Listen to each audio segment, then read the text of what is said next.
오늘 말씀에서는 유다 지파가 받은 성읍에 대한 구체적인 이름이 거론됩니다. 여러분 읽으면서 이거 소리가 왜 있나, 발음도 하기 어려운 이 성읍들을 뭐 이렇게 자세하게 다 해놨나, 그냥 뭐 성읍이 있다 하면 되지 뭐 이렇게 구체적으로 이렇게 해놨을까. 일단 우리가 오늘 본문을 통해서 알 수 있는 것은 유다 지파가 받은 그 땅은 크게 4개로 분류할 수가 있어요. 4개로. 첫 번째는 20절에서 32절까지는 남쪽.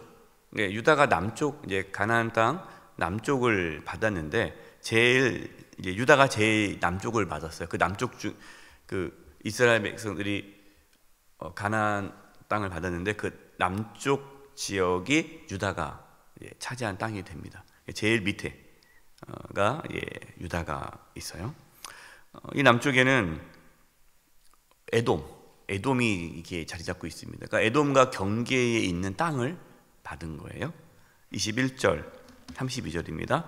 유다 자손의 지파의 남쪽 끝 에돔 경계에 접근한 성읍들은 하면서 쭉 나와요. 32절에 보니까 모두 29성읍과 그 마을들이었으며, 에돔과 경계하고 있는 그 지역의 성읍이 29개 성읍이 있는데, 이 29개 성읍과 마을을 받은 유다 지파 안에 또 가문이 있는 거예요. 유다 지파가 제일 인원이 많은데 그 유다 지파 안에 또 여러 가문이 있지 않습니까? 그래서 여러 가문대로 또 땅을 또 주는 거예요. 세분하게. 그래서 어떤 가문은 이 에돔 근처에 있는 성읍을 받게 된 겁니다. 여러분 생각해 보세요. 그러니까 이 에돔하고 이렇게 경계에 있다라는 것이 좋은 땅입니까? 안 좋은 땅입니까? 안 좋죠. 왜? 언제든지 에돔이 쳐들어올 수 있기 때문에 그 땅은 늘 경계를 해야 되고, 그러니까 이스라엘을 지켜야 될 땅이에요. 그 긴장감을 갖춰야 될 땅이죠. 피곤한 땅이죠. 그냥 안전한 게 아니라, 제 종고는 주변에 이스라엘 백성들이 다른 지파들이 있고 그 속에 있는 지파는 편할 거 아니겠습니까? 사방에서 적이 오더라도 이렇게 보호를 받을 수 있으니까. 근데 유다는 남쪽에서 올라오는 모든 적들을 막아야 되는 땅인 거예요. 그 다음에 33절에서 47절까지는 평지 땅입니다. 평지에 있는 성읍이에요. 여러분, 평지에 있는 성읍들이 좋은 땅일까요? 안 좋은 땅일까요? 좋은 땅이에요. 다른 땅에 비해서. 그런데 그 땅에는 아직도 정복되지 않은 성읍들이 많았습니다. 여러분, 좋은 땅일수록 누가 살까요? 힘 있는 사람들이 살겠죠, 그 당시에. 그러니까 이 평지에 있는 땅은 좋은 땅이지만 블레셋, 또 가나안 족속, 강한 족속들이 아직 다 점령을 했지만, 우리가 이렇게 생각해야 돼요. 이제 여호수아가 그 땅을 다 점령했지만 사실은 점령하지 않고 큰 것만 점령하고 나머지 분들은 알아서 점령을 해야 되는 거예요. 그래서 이제 땅을 분배하면 그 지파들이 그 땅에서 아직 점령하지 못한 성읍들을 또 점령을 해야 되는 거예요. 그래서 땅을 분배를 한 겁니다. 근데 지금 이 평지에 있는 성읍들은 힘이 있는 블레셋 족속들이 있는 땅이에요. 그렇기 때문에 쉽지가 않고 점령을 해야 되고 싸워야 할 그 땅이죠. 그 다음에 48절에서 60절까지는 중앙에 있는 산지 성읍입니다. 산지. 그러니까 산지에 성읍이 있다, 썩 좋은 땅은 아니에요. 이렇게 험악한 산지의 성읍들을 또 받은 거예요. 그 다음에 61절에서 62절에는 무슨 성읍입니까? 광야. 유대 광야 성읍이에요. 그러니까 험한 땅에, 광야 땅에 있는 성읍을 받은 겁니다. 여러분, 유다 지파에 있는 그 여러 가문들이 똑같은 땅을 받은 게 아니에요. 똑같은 땅을. 어떤 가문은 광야와 같은 황폐한 땅을 받았고, 어떤 가문은 산악 지역을 받았고, 어떤 가문은 또 평지와 같은 좋은 땅을 받기도 하고, 어떤 땅은 늘 경계해야 되고 언제 적군이 쳐들어올까 불안하게 살아야 할 그 땅을 받았어요. 그런데 여러분, 그 누구도 유다 지파의 어떤 가문도 왜 우리 가문에게 이 땅을 주느냐라고 불평하는 자가 있습니까? 없습니까? 없어요. 불평하지 않아요. 불만이 없어요. 왜 그럴까요? 그 땅이 누구 거예요? 하나님 것이기 때문이에요. 여러분, 내 것이라고 생각하면 불평, 불만이 나옵니다. 내 거면. 아, 왜 나한테 이걸 주셨나? 내 거기 때문에 불평, 불만이 나오는 거예요. 내 것하고 다른 사람 거하고 비교하기 시작하는 거예요. 내 거니까. 근데 이스라엘 백성들은 땅은 하나님 거예요.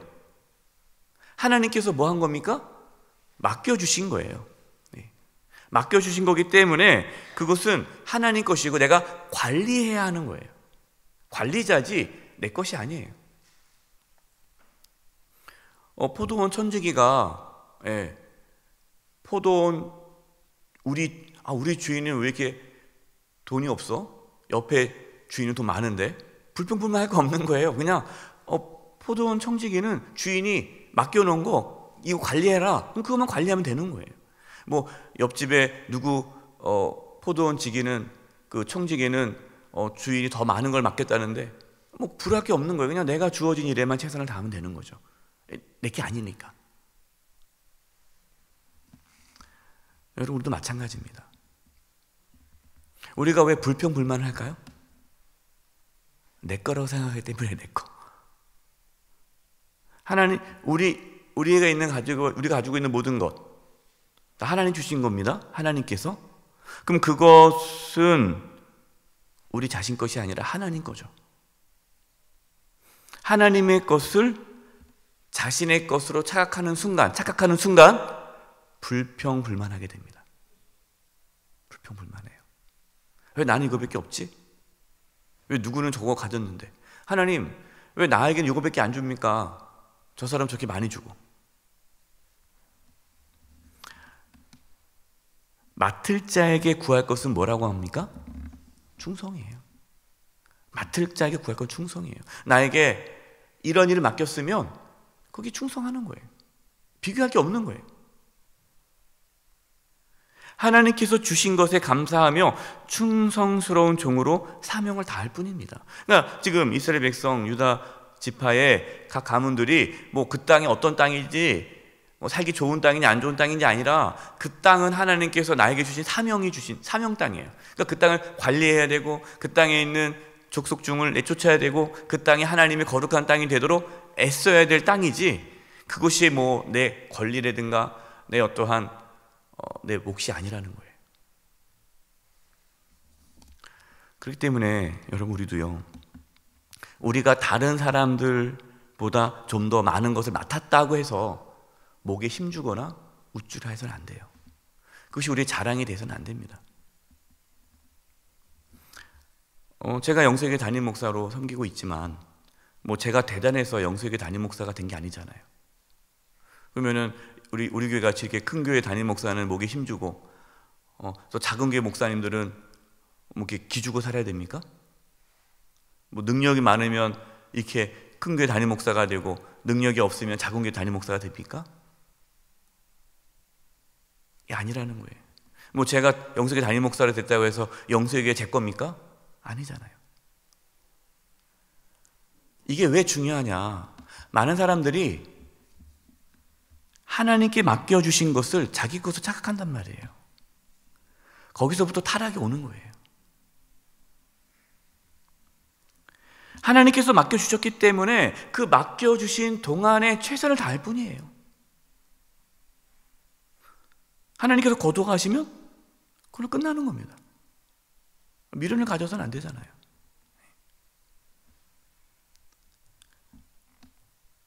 많은 교회 지도자들이 교회를 사유화하려고 합니다.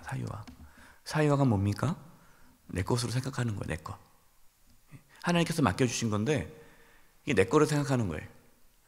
왜 사람들이 주변에서 뭐 하니까 막 이렇게 칭찬하고 목사님 덕분에 교회가 이렇게 성장했습니다. 목사님 아니었으면 우리 교회는 안 됐습니다. 막 이러니까 그 교회가 내 건 지금 착각하는 거예요. 여러분, 그것이 한국 교회를 타락하게 만들었습니다. 이건 목회자뿐만 아니라 우리 성도들도 마찬가지예요. 하나님께서 우리 각자에게 각자의 사명을 주십니다. 다른 사람과 비교할 것도 없어요. 왜 나는 왜 이런 보직을 줬냐? 나는 저런 위원회 맡고 싶은데, 나 이런 하고 싶은데 나에게 왜 이거 줬어? 그래서 이렇게 연말에 보직을 맡거나 어떤 일을 하면 기분 나빠하는 분들이 있어요. 나에게 이거 줬냐고. 그럼 뭘 원합니까? 그러면 이 보직 달라고. 그 보직 하면 안 하겠다고. 그 보직 받으면 이제 목에 힘주는 거죠.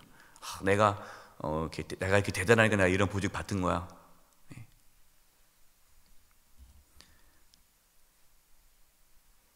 우리는 주어진 일에 최선을 다할 뿐이에요. 이름이 있든 없든 최선을 다할 뿐입니다. 다른 사람과 비교할 것도 없어요. 큰 교회나 작은 교회나 하나님의 일은 똑같은 거예요. 다 하나님의 일이에요. 다 귀한 거예요. 어제 말씀드렸듯이 많은 것을 하나님께서 맡겼다라는 것은 하나님께서 더 많은 것을 요구한다는 거예요. 그렇기 때문에 우리는 조심해야 됩니다. 맡았다고 좋아할 게 아니에요. 많이 맡았다면 그만큼 더 경계를 해야 되는 거예요.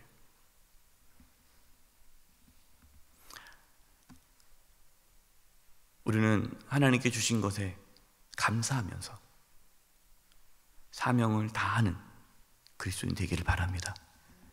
절대 비교하지 마시고, 그것이 내 것이냐 목에 힘주지 마시고, 그냥 있는 동안에 하나님께서 세운 동안에만 충성할 수 있기를 바랍니다. 63절에 보니까 예루살렘 주민 여부수 족속을 유다 자손이 쫓아내지 못하였으므로 여부수 족속이 오늘까지 유다 자손과 함께 예루살렘에 거주하니라. 안타깝게도 이제 이스라엘 백성들이 땅을 다 분배받지 않습니까? 근데 그 땅을 분배받았는데 그 땅에 살고 있는 그 가나안 족속을 다 쫓아내지 못합니다. 크게 두 가지예요. 하나는 그들이 힘이 있으니까 쫓아내지 못하는 경우가 있고요. 두 번째는 그들을 노예로 삼기 위해서 그들에게 일시키려고, 종 삼으려고 쫓아내지 않습니다. 여러분, 두 가지는 다 불순종이죠. 하나님께서는 다 쫓아내라고 했단 말이에요. 왜? 지금 블레셋 족속은 하나님의 심판을 받아야 되기 때문에 블레셋 족속은 하나님의 심판 때문에 쫓아냄을 받아야 되는 거예요. 그러니까 쉽게 말해서 블레셋 족속은 죄라고 보면 됩니다. 근데 지금 이스라엘 백성들은 죄와 뭐 하고 있는 거예요? 타협하고 있는 거예요. 이 정도 죄는 괜찮겠지. 깨끗한 물에서는 물고기가 못 살아. 너무 그렇게 하지 마. 그냥 넘어갈 거 넘어가. 이러는 거예요. 그러니까 이스라엘이 쫓아내지 않습니다. 근데 결국 어떻게 됩니까? 쫓아내지 않은 그 가나안 족속 때문에 이스라엘 백성들이 큰 고통을 당하고 결국은 우리가 역사 속에 알지만 북이스라엘이 멸망당하고 남유다도 멸망당한 이유가 그들과 타협했기 때문에, 그 가나안 사람들의 그 풍습을 따랐기 때문에, 우상 숭배를 했기 때문에 이스라엘이 가나안 땅에 들어갔음에도 불구하고 결국 망하게 되죠. 죄에 대해서 민감해야 됩니다. 여러분, 죄와 타협해서는 안 돼요. 사탄은 끊임없이 우리를 무너뜨리기 위해, 또 교회를 무너뜨리기 위해, 한국 교회를 무너뜨리기 위해 타협하라고 합니다. 세상과 타협하라고 해요. 먼저 우리 자신이 죄와 타협하지 않기를 바랍니다. 오해하지 마세요. 죄와 타협하지 말라니까 사람들과 맨날 싸우라는 얘기가 아니라, 사람은 우리가 품고 용서해야겠지만 죄에 대해서는 타협해서는 안 돼요. 또 우리 교회가 늘 기도하고 말씀 안에 든든히 세워져 죄와 타협하지 않는 교회로 계속해서 나아갈 수 있도록 기도해 주시기 바랍니다. 또 한국교회를 위해서 기도해 주십시오. 한국교회가 정말 죄와 타협하지 않고 말씀으로 바르게 설 수 있도록, 깨어 있을 수 있도록 여러분 기도해 주시기를 간절히 바랍니다. 축원드립니다. 기도하겠습니다. 하나님, 정말 이 세상이 어떻게 하든 간에 우리를 넘어뜨리게 하고 믿음의 길에서 떠나게 하려고 많은 유혹 중에 있습니다. 우리 자신들, 우리 모든 성도님들, 우리 교회가, 또 한국교회가 하나님 앞에 바로 설 수 있게 해주시고 하나님께 주신 것에 감사하며 충성하게 해주시고 하나님께 주신 것을 사유화하지 않도록 도와주시옵소서. 그래서 주님 앞에 섰을 때 잘해서 칭찬받는 저희 모두가, 저희 교회가 한국교회가 될 수 있도록 도와주시옵소서. 예수님의 이름으로 기도드립니다. 아멘.